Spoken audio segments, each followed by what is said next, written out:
Hello नमस्ते, most welcome आप सभी का। उम्मीद है सब लोग बिल्कुल बढ़िया होंगे। इस वाले सेशन में पर्यावरण और नगरीकरण को देख रहे हैं हम। ये बहुत इंपॉर्टेंट टॉपिक है, एग्जाम में यहां से आपको क्वेश्चन देखने को मिलेगा। अच्छा, पर्यावरण होता क्या है? मानव के द्वारा और नेचर के द्वारा बनाया गया आसपास का माहौल पर्यावरण कहलाता है। तो चलो इसी चीज को देखते हैं। सबसे पहले पर्यावरण को देखो, इसकी डेफिनेशन देखो कि भाई ये क्या है, इसकी परिभाषा को देखते हैं। पर्यावरण हमारे चारों ओर की प्राकृतिक और मानव निर्मित परिस्थितियों को हम क्या कहते हैं? पर्यावरण बोलते हैं। इसमें शामिल वायु, जल, मिट्टी, वन, जीव जंतु और मानव गतिविधियां भी आपको देखने को मिलेंगी। जैसे हम शहर बसा देते हैं, ठीक है, तो ये भी इंपॉर्टेंट है। अब मुख्य घटक कौन कौन से, इसके कंपोनेंट्स कौन कौन से मिलेंगे? देखो, ये है प्राकृतिक घटक। अगर आप देखोगे बिल्कुल जो नेचर ने दिए हैं हमको, वो है वायु, जल, मिट्टी, वन और जीव जंतु। एग्जाम में आपसे क्वेश्चन पूछेगा कि प्राकृतिक घटक कौन कौन से हैं, ये ध्यान रखना। और मानव निर्मित आपको कौन कौन से घटक मिलेंगे? जैसे शहर, मानव ने शहर बसा दिए भाई, सड़क, कारखाने, आवास, तो ऐसी चीजों को आप ध्यान रखोगे।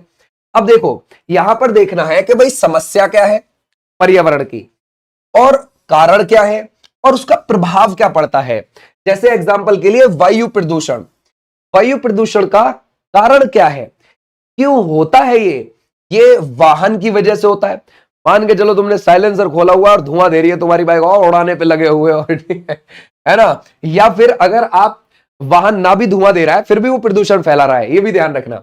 या फिर औद्योगिक धुआं, है ना भाई, ये धुआं अगर आप देख रहे हो, जैसे मान के चलो कोई भट्टा लगा दिया तुमने और ईंट पके जा रही है उसमें, और लबालब आसपास का एरिया पूरा धुआंधाड़ मचा दिया है उसने। या फिर कोई जो इंडस्ट्री लगी हुई है वो भी औद्योगिक में ही आएगी, धुएं में, ये बात ध्यान रखना। अगर हम देखें इसी में जो प्रभाव है, उससे श्वसन रोग होता है, ग्लोबल वार्मिंग बढ़ती है, ठीक है। अब अगले पर देखते हैं जल प्रदूषण। अब ये जल का प्रदूषण का हिसाब क्या है? ये औद्योगिक अपशिष्ट, ये जल प्रदूषण हुआ कैसे भाई? नदियां गंदी हुई कैसे? जो उद्योगों का बचा हुआ गंदा पानी था वो उनमें जाके मिला, यानी कि औद्योगिक अपशिष्ट की वजह से, है ना भाई। नालियों का गंदा पानी उसमें चला गया, इस वजह से। अगर आप देखोगे इससे रोग फैलना और जल संकट बढ़ा है। ओके, अब देखते हैं ध्वनि प्रदूषण।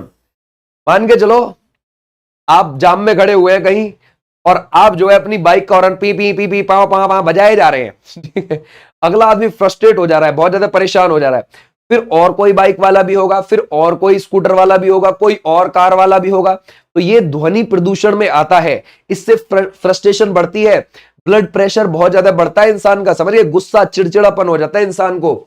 अच्छा, ट्रैफिक, ध्यान रखोगे, ट्रैफिक की वजह से होता है। फैक्ट्री, इसकी वजह से भी होता है ध्वनि प्रदूषण। मान के चलो कोई फैक्ट्री है, उसमें मशीन चल रही है बहुत तेज, हाँ ही हाँ आवाज आ रही है। अच्छा, अगर पावर लोन की वजह से भी आप देखोगे, तनाव बहुत ज्यादा हो जाता है इंसान को, समझिए, नींद में कमी हो जाती है इंसान के। अब मान के चलो कोई बहुत ज्यादा पै पै पौ पौ से आया है, वो बिल्कुल शांति में जाके सोना चाहता है, उसके दिमाग में टे पौ पै पे भी यही चल रहे हैं। या फिर किसी का घर किसी कंपनी के पास ही है और कंपनी में मशीन चल रही है, आवाज आ रही है, वो सो ही नहीं पा रहा है इंसान, क्योंकि वहां से वॉइस आ रही है बहुत ज्यादा। तो ये ध्यान रखोगे, ये बहुत पूछा जाता है, नींद में कमी वाला। या फिर उच्च रक्तचाप, यानी कि हाई ब्लड प्रेशर वाला पूछा जाता है आपसे, ध्यान रखना। मिट्टी का क्षरण, है ना भाई, मिट्टी का कटाव, ये ध्यान रखना। ये किस कारण है? खेती की वजह से आपको देखने को मिल जाएगा, निर्माण की वजह से आपको, जंगल कटाई की वजह से आपको देखने को मिल जाएगा। उपजाऊ भूमि में कमी हो रही है, ओके। और इसको आप बाढ़ की वजह से भी लगा सकते हो, ओके भाई, कभी कभी बाढ़ की वजह से भी मिट्टी का कटाव आपको देखने को मिलता है। वन की कटाई, अब देखो वन की कटाई हो रही है, ये तो बहुत बड़ा ही प्रभाव है प्रदूषण के लिए। अगर किसी शहर में आप अच्छे पेड़ पौधे ज्यादा मात्रा में ना लगाओगे और वहां सिर्फ एक बिल्डिंग ही बिल्डिंग खड़ी हुई है, तो वहां तो प्रदूषण बहुत ज्यादा हाई हो जाएगा। आप दिल्ली का नॉर्थ एरिया देख लीजिए और दिल्ली का साउथ एरिया देख लीजिए। साउथ डेवलप्ड है खूब अच्छे से, न्यू दिल्ली वाला एरिया, वहां पर पेड़ पौधे अब बहुत बड़ी मात्रा में आपको देखने को मिलेंगे, नॉर्थ में नहीं है, वहां प्रदूषण ही प्रदूषण है बहुत ज्यादा, ठीक है भाई। तो वनों की कटाई, अवैध कटाई और नगरीकरण, ये इसके कारण में है। अब इसका प्रभाव, जैव विविधता की हानि, पारिस्थितिकी असंतुलन बना है, ऐसे भी आप ध्यान रखोगे। आ जाओ नेक्स्ट पर। अगर आप देखोगे इसका समाधान या फिर उपाय, हम देखते हैं इसके सॉल्यूशंस को। वृक्षारोपण और हरित क्षेत्र को बढ़ाना है ज्यादा से ज्यादा। प्रदूषण नियंत्रित वाहन और उद्योग, इसको हमें नियंत्रण करना है। ठीक है भाई, वाहनों को हमें नियंत्रण करना है कि भाई जिस शहर में बहुत ज्यादा प्रदूषण है वहां वाहनों पर आप या तो रोक लगा दीजिए या फिर रूल बना दीजिए कि आप सिर्फ 2 में से एक ही दिन लेके आएंगे जी वाहन, एक दिन आपको पब्लिक ट्रांसपोर्ट से आना पड़ेगा। समझ गए? अच्छा, या फिर कोई और तरीका निकालिए। अब देखिए, जल संरक्षण और वर्षा का जल संचयन, जो पानी है जो वर्षा के द्वारा आ रहा है उसका संरक्षण करना। अगर हम देखें, पर्यावरण शिक्षा और जागरूकता बढ़ाना लोगों के अंदर कि भाई इससे हमारा पर्यावरण एनवायरमेंट सेफ रहेगा, ऐसी एजुकेशन लोगों को देना। अब नगरीकरण पर आ जाते हैं। पर्यावरण हमने देख लिया, अब थोड़ा हम देखते हैं अर्बनाइजेशन पर। आपको पता है कि भाई आजकल हमारे देश का पूरी दुनिया में ही अर्बनाइजेशन बढ़ता जा रहा है धीरे धीरे। अर्बन पॉपुलेशन अगर आप देखोगे हमारे देश की 2011 के हिसाब से तो 31.16% है, लेकिन अगर यही मैं अंदाजा बताऊं 2030 में लगभग ये कितनी हो जाएगी, 40% हो जाएगी। यानी कि अर्बनाइजेशन बढ़ रहा है, शहर में जनसंख्या बढ़ती जा रही है कंटिन्यूअसली, शहरीकरण बढ़ रहा है। अच्छा, पूरी दुनिया में ही बढ़ रहा है अगर हम बोले तो भाई शहरीकरण। इंडिया में क्या प्रभाव हुआ इसका सबसे ज्यादा शहरीकरण बढ़ने का? अगर आप एक चीज देखोगे, ध्यान रखोगे, हमारे यहां 1965 में ग्रीन रिवॉल्यूशन की हो गई थी स्थापना और 1966-67 में उसकी शुरुआत हो गई थी पंजाब के रीजन से। इसमें पंजाब, हरियाणा, वेस्ट यूपी और अगर आप देखोगे है ना भाई उत्तरी राजस्थान, इन इलाकों को बहुत लाभ हुआ था। अच्छा, इसमें जब लाभ हुआ तो जो बड़े किसान थे, जमींदार थे, उनको बहुत ज्यादा लाभ हुआ क्योंकि वो ट्रैक्टर आराम से रख सकते थे, ट्यूबवेल अपने खेत पर आराम से लगा सकते थे। लेकिन जो छोटे किसान थे वो नहीं लगा सकते थे, वो दूसरे की ही ट्यूबवेल से अपना खेत भरते, दूसरे के ही ट्रैक्टर से अपने खेत की जुताई करवाते थे। तो कहीं ना कहीं इस ग्रीन रिवॉल्यूशन ने छोटे और बड़े जमींदार के बीच में असमानता पैदा कर दी। वो तो चलो अलग बात है। दूसरी बात क्या है कि जो पहले हल बनाने वाला व्यक्ति था उसका रोजगार छिन गया क्योंकि ट्रैक्टर आ गया भैया उसकी जगह। जो हल चलाने वाला व्यक्ति था उसका रोजगार छिन गया क्योंकि उसकी जगह क्या आ गया, ट्रैक्टर। जो अर्गट से पानी निकाला जाता था उसमें जितने भी इक्विपमेंट लगते थे वो सब खत्म हो गए क्योंकि ट्वेल आ गई उसकी जगह, है ना भाई। तो कहीं ना कहीं जो हल की फाली बनाने वाला लोहार है ना भाई, उसका भी रोजगार छिन गया। तो ऐसे जो काम करने वाले व्यक्ति थे, जैसे हल बनाने वाले, हल की फाली बनाने वाले, है ना भाई, बढ़ई हो गए, लोहार हो गए, इन लोगों के कहीं ना कहीं रोजगार छिनने लगे थे ग्रीन रिवॉल्यूशन हमारे यहां आने से। फायदा तो बहुत हुआ, गेहूं का उत्पादन बहुत ज्यादा बढ़ा था, बड़े जमींदारों को ज्यादा फायदा हुआ था इस वाले ग्रीन रिवॉल्यूशन से। और बड़े जमींदार आपको इसी क्षेत्र में ज्यादातर देखने को मिलेंगे, तो इसी वाले एरिया की स्थिति बहुत ज्यादा सुधरी थी। लेकिन बाकी का काम खराब होता चला गया। अब अगर आप देखोगे इस सब के बीच में जो सबसे बड़ा शहर है वो कौन सा है, दिल्ली।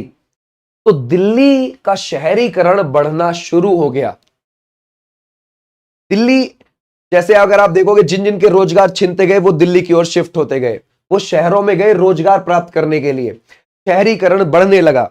यानी इस आसपास में अगर आप देखोगे 1970 के आसपास शहरीकरण बढ़ने लगा था पूरी तेजी से, दिल्ली के अंदर दबाव बनने लगा था पूरी तेजी से। लोग रोजगार की तलाश में गए थे क्योंकि उनके रोजगार छिनने लगे थे। अब यहां से दो फायदे आप देखोगे और नुकसान भी देखोगे। पहले फायदा देखो।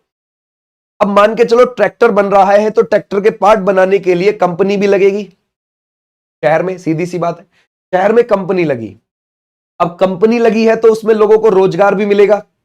तो जो बढ़ई लोहार गांव से छोड़ के आए हैं वो वहां आके आराम से काम कर सकते हैं शहर में, ठीक है। फिर भी वो शहर में तो आ ही गए ना काम करने के लिए, ओके।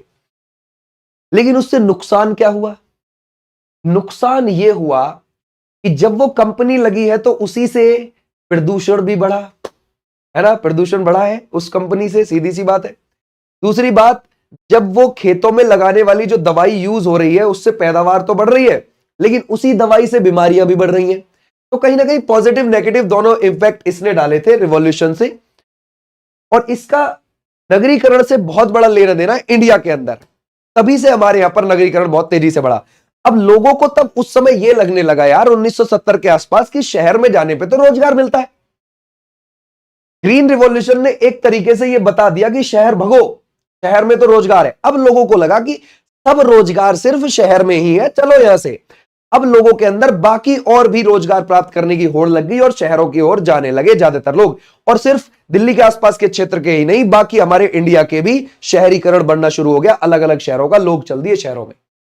फिर शहरों में और कंपनियां लगने लगी, अलग अलग पार्ट की कंपनियां लगने लगी। कोई कुछ बनाती, कोई कुछ बनाती, कोई कुछ बनाती, और लोग शहरों में जाना शुरू हो गए, तो नगरीकरण बढ़ने लगा। और अगर आप देखोगे 31.16% 2011 के हिसाब से आपको देखने को मिल जाएगी हमारी पॉपुलेशन।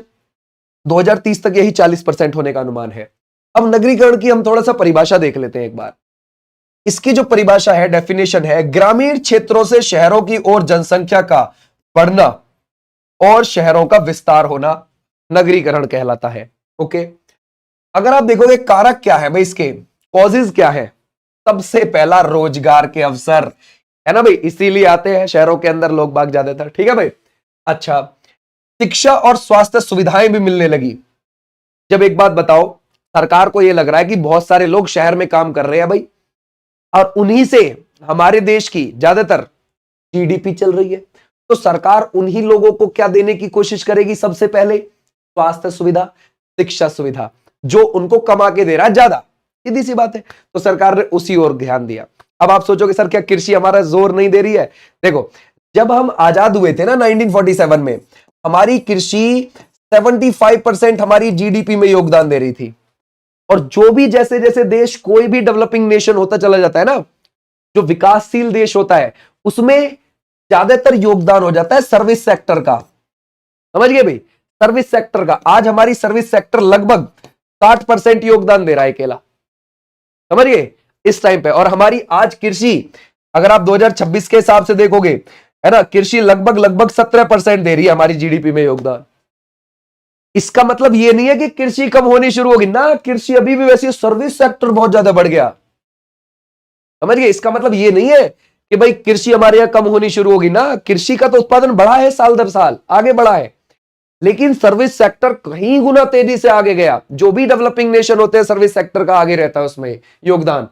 ठीक है, तो ऐसे आप जान। लेकिन कोविड के समय पे सिर्फ एक ही सेक्टर था जो आगे था, वो था कृषि। समझ गए भाई, कृषि चली थी, बाकी सब माइनस में गए थे, ये पॉजिटिव रही थी कृषि।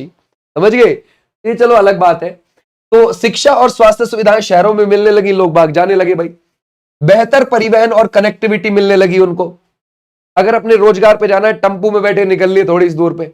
अगर अब वही गांव का बंदा क्या काम करेगा कि पहले अड्डे पे जाएगा, फिर वहां ऑटो का वेट करेगा, फिर वहां से जाएगा शहर की ओर, तो उसको बहुत ज्यादा टाइम कंज्यूम की दिक्कत हो रही थी। ग्रामीण क्षेत्रों में सीमित अवसर थे और कम पेमेंट भी मिल रहा था भाई। ओके, प्रकार क्या होते हैं अगर हम देखें? धीरे धीरे नगरीकरण। एक तो होता है धीरे धीरे नगरीकरण बढ़ना, एक होता है तेजी से नगरीकरण।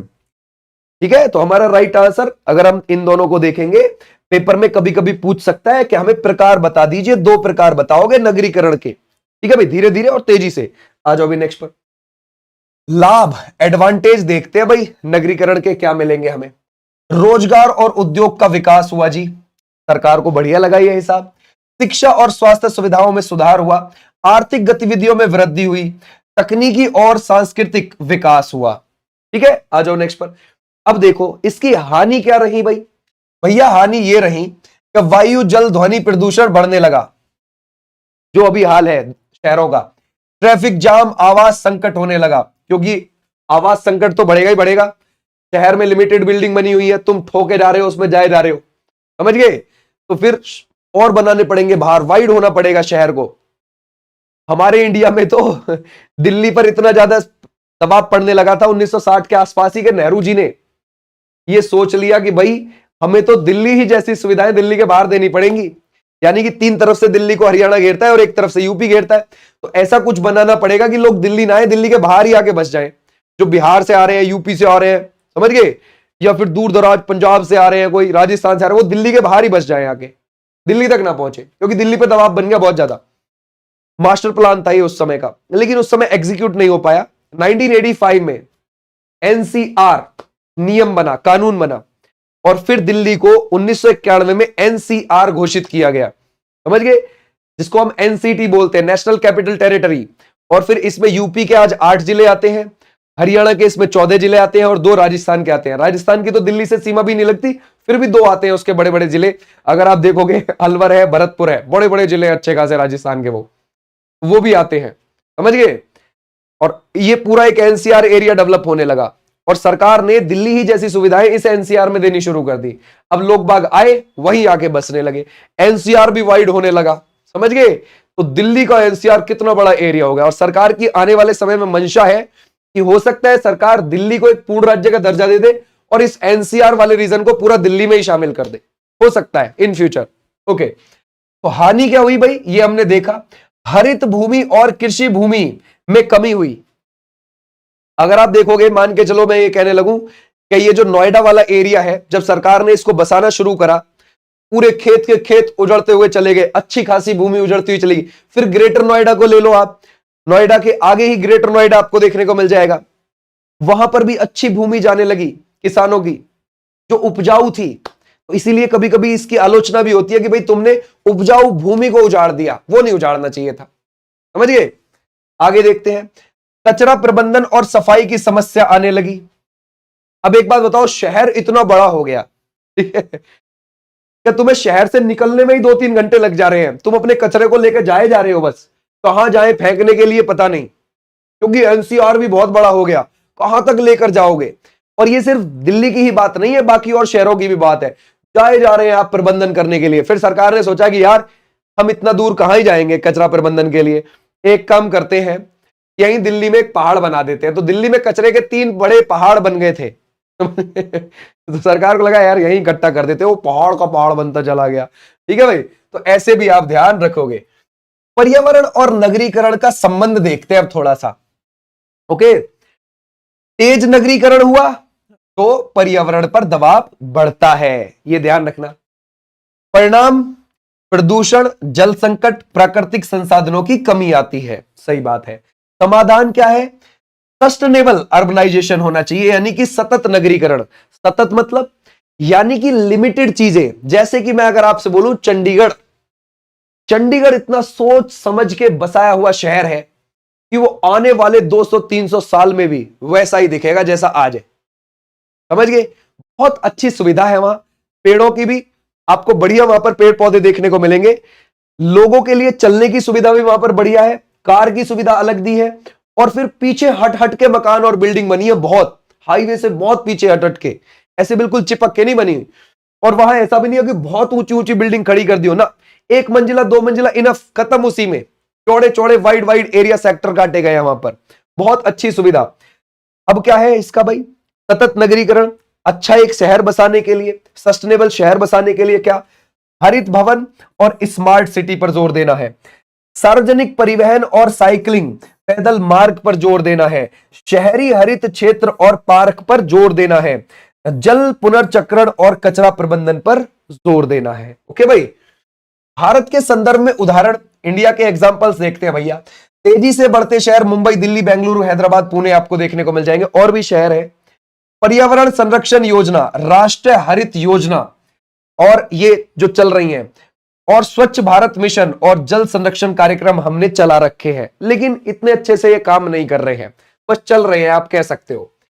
क्विक एग्जाम पॉइंट आप ये देखोगे थोड़ा सा हाई यील्ड के तौर पर, वायु प्रदूषण कब बढ़ता है भाई, वाहन और उद्योग की वजह से। अगर आप देखोगे, अगर हम देखें जल प्रदूषण औद्योगिक अपशिष्ट और नालियों की वजह से, ध्वनि प्रदूषण ट्रैफिक और फैक्ट्री की वजह से, ठीक है। नगरीकरण के कारण रोजगार, शिक्षा, स्वास्थ्य, कनेक्टिविटी अच्छी हो रही है, और नगरीकरण के नुकसान भी है भैया, जैसे प्रदूषण, ट्रैफिक, आवास संकट, हरित भूमि हानि। अगर हम देखें सतत नगरीकरण, सस्टेनेबल अर्बनाइजेशन, हरित भवन, स्मार्ट सिटी, सार्वजनिक परिवहन और जल पुनर्चक्रण, ये होना चाहिए कायदे में, ठीक है भाई। तो ऐसे आप ध्यान रखोगे। ये था हमारा इंपॉर्टेंट ये पार्ट पर्यावरण का और नगरीकरण का, ये हमारे एग्जाम में यहां से पूछा जाता है, तो इसको आप ध्यान रखोगे। उम्मीद है आप कर पाओगे पेपर में। थैंक यू सो मच, फिर मिलूंगा मैं आपको। इसकी पीडीएफ आपको मिल जाएगी विनीश चौधरी ऐप पर, आप बिंदास इसकी डाउनलोड करो, वहां से पढ़ो अपना पीडीएफ को। टाटा बाय बाय, फिर अगली क्लास में मिलेंगे।